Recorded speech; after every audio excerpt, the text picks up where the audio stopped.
Merci beaucoup pour ces interventions très, très riches, très intéressantes, où effectivement il était souligné hier, et qu'en est-il du travail d'imbrication des différents niveaux, les travailleurs sociaux, comment est-ce qu'ils travaillent auprès des personnes radicalisées, les éducateurs, comment fonctionnent les institutions. Et là, on a là des clés pour penser cela. Alors déjà, je trouve qu'on a très bien retrouvé dans toutes vos interventions cette rencontre qu'il peut y avoir entre la réalité psychique du sujet et un niveau social et politique, et comment ces adolescents, parce que là il a été beaucoup cas d'adolescents, quoique sur Rive c'était plutôt des jeunes adultes, mais comment est-ce qu'ils vont utiliser, capter ce niveau social pour venir y projeter des choses de leur fragilité psychique, et du coup du même coup ça donne forme, ça permet de donner sens à ces fragilités qu'il ressentait. Et ce que j'ai trouvé vraiment, qu'on pouvait lire vraiment minutieusement dans tous vos propos, c'était aussi combien il y avait différents niveaux qui s'entrechoquaient chez ces adolescents, alors différents niveaux contradictoires autour de leur solitude intérieure, voilà,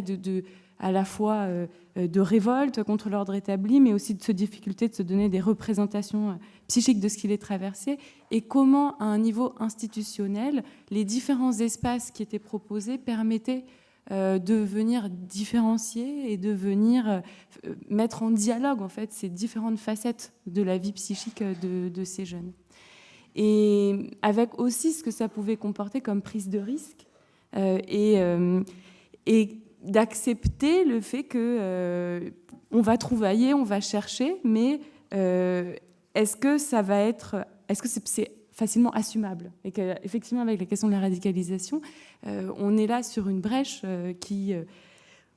donne une sensation un peu vertigineuse à ces dispositifs qu'on trouvaille, et donc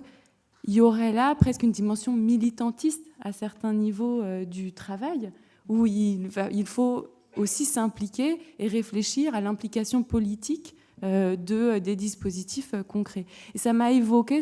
comme point de comparaison, ce qui peut y avoir comme débat autour de l'analyse de la pratique, ou comment parfois l'analyse de la pratique peut être demandée par une direction d'institutions médico-sociales pour parfois un peu mettre une chape sur des difficultés d'équipe qui sont aussi liées à des problématiques gestionnaires. Alors,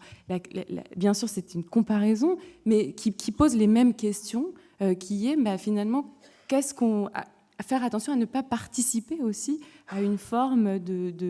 d'instrumentalisation de ces dispositifs pour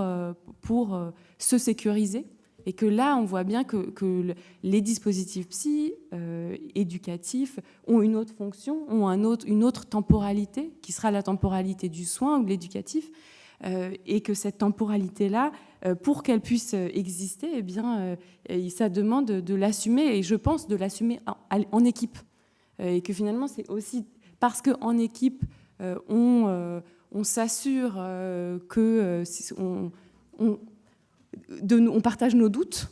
on partage nos questionnements, qu'on va pouvoir s'assurer qu'on peut se permettre d'inventer des dispositifs, de s'ajuster. Je trouve que vraiment dans toutes vos interventions, moi, j'ai vu vraiment les tentatives d'ajustement au plus près des besoins à différents niveaux,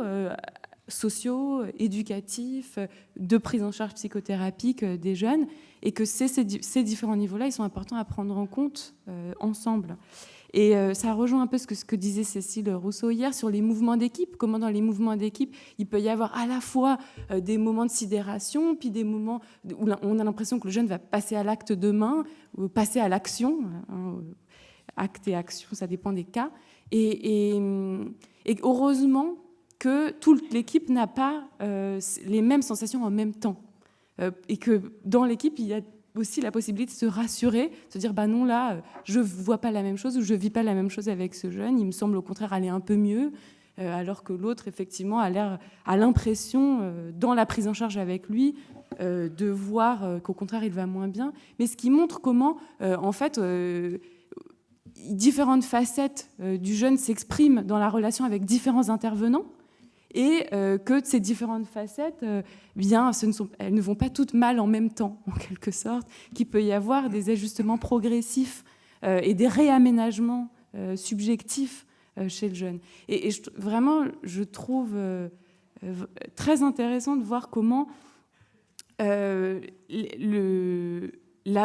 dispositifs de prise en charge viennent faire point de colle, viennent faire du réseau, viennent faire du lien. Et j'ai beaucoup aimé ce que vous avez dit sur cette notion de